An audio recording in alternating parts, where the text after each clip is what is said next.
Instead of being afraid of the challenge and failure, be afraid of avoiding the challenge and doing nothing. Hello everyone, welcome to my channel. मैं Jully Philips आज आपको Honda motor company के संस्थापक Soichiro Honda के जीवन के बारे में बताने जा रही हूँ।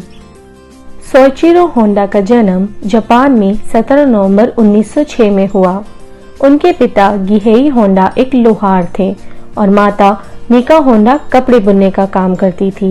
बचपन से ही उन्होंने अपने पिता की मदद उनके कामों में की।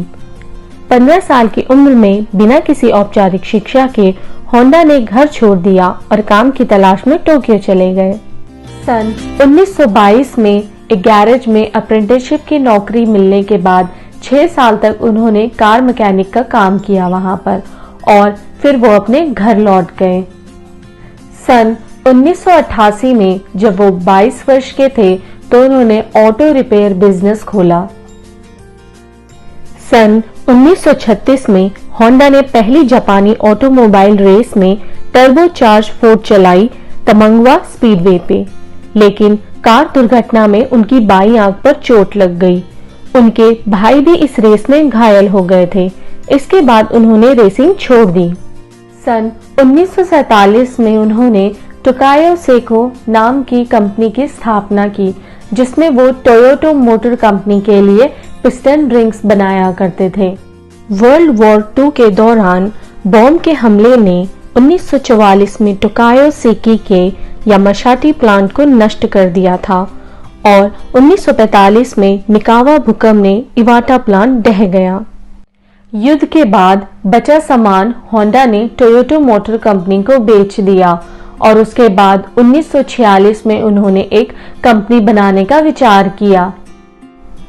आखिरकार सन 1948 में उन्होंने होंडा मोटर कॉर्पोरेशन लिमिटेड स्थापित की।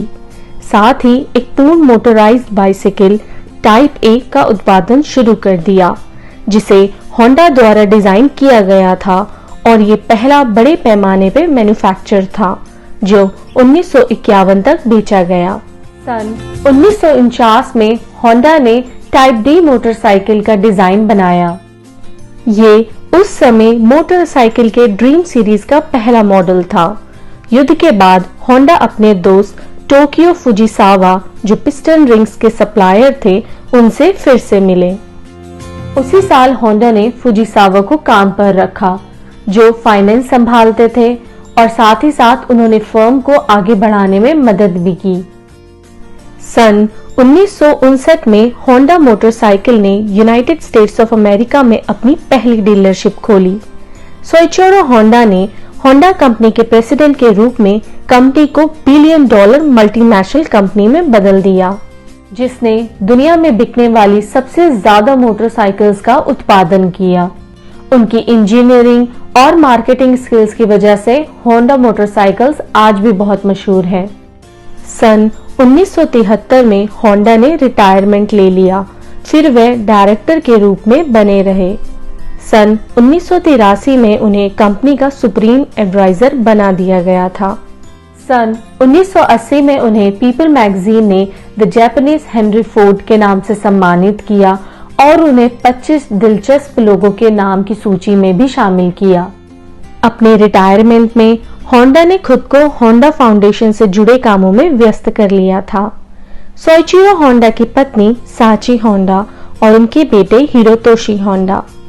उनकी पत्नी और होंडा दोनों के पास निजी पायलट के लाइसेंस भी थे। उन्होंने 77 साल की उम्र में skiing, self racing cars, hang gliding और बलूनिंग का भी आनंद लिया और वो खुद भी एक बेहद कुशल कलाकार थे। ASME ने सन 1982 में मिस्टर होंडा के अचीवमेंट्स को सम्मान के लिए सोइचिरो होंडा मेडल से सम्मानित किया। सन 1989 में उन्हें ऑटोमोटिव हॉल ऑफ फेम में भी शामिल किया गया। 5 अगस्त 1991 में उनका देहांत टोक्यो, जापान में लीवर फेल होने की वजह से हुई थी। सोइचिरो होंडा को आज हम जापानीज इंजीनियर, व्यवसायी और उद्योगपति के नामों से जानते हैं, जिन्होंने 1948 में Honda motor corporation limited company की स्थापना की। आई होप आपको ये वीडियो पसंद आई होगी। तो ऐसी और रियल लाइफ स्टोरीज जानने के लिए हमारे चैनल के साथ जुड़े रहिए। Thank you.